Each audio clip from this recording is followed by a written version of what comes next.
Esperanza Montalvo. The session for today is regarding connecting. Many of you know that I do a lot of training in the area of communication, and one of the definitions that I give on communication is that the purpose of communication is to connect.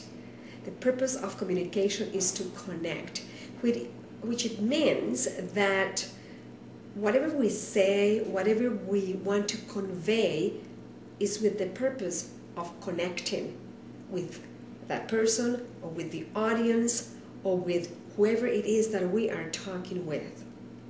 But there is something very important about connecting. There is skill that we need to learn or practice if you already have it for the purpose of connecting. As we know, there are times when we meet someone and for some reason we connect naturally with that person. This is what is called natural rapport. But there are times when we meet someone and it is not natural for us to connect because perhaps that person has a different behavior, has a different personality, has a different purpose, has a different view of the world, or whatever it is that doesn't make us similar to that particular individual.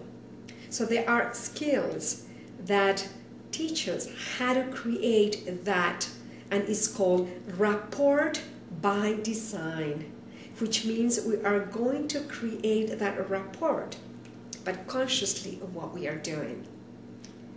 I'm reading this book that is called How to Be Liked by People in 90 Seconds. And I changed it. I don't like the title, How to Be Liked by Others, because I don't think that we need to be liked by people. We need to be respected, we need to be appreciated, or maybe not even that. We need to appreciate others, we need to respect others. I prefer that. But anyhow, the title that I gave to this book, or that I changed, is How to Connect with Someone in 90 Seconds. And one of the things they talk about, and I've talked about it in my training as well, is that we need to synchronize.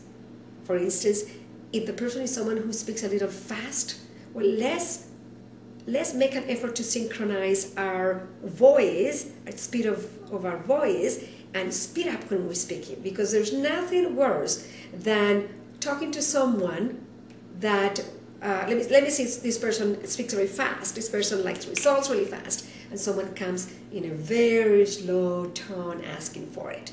The person that is receiving that message will probably be tapping or waiting for the information to come really fast. So synchronize the speed of your tone or your voice. Also synchronize the tone of voice. If this person speaks loud, I mean, not screaming, but if this person speaks a little loud, well, bring your voice at that same tone. I'm not saying that if the person is angry, you're going to respond with the same tone of voice. I don't agree with that. I'm not an advocate of doing exactly what other people are doing when there is conflict or when they're angry. I'm not talking about that. I'm talking about a normal conversation. Also, let's say a person is smiling, has a smile in his face. Well, consciously put a smile on your face, because the idea is, it's very interesting, because this book says that saying I like you, it means I am like you. Now also, this little tip that I'm giving to you is not to do it all the time. It's only to use these tips when there is a need to connect. In my opinion, there is always a need to connect. I'm not advocating that you will become someone else. I am advocating that it is important to create rapport in our communication, because the purpose of communication is to connect. I know people that communicate for the sole purpose of arguing, of saying that always trying to argue with a person they're trying to communicate, always wanting to say the opposite, always wanting to say something better than what they say. And I'll talk about this barriers to communication in my next video. I'm Esperanza Montalvo. Have a great day.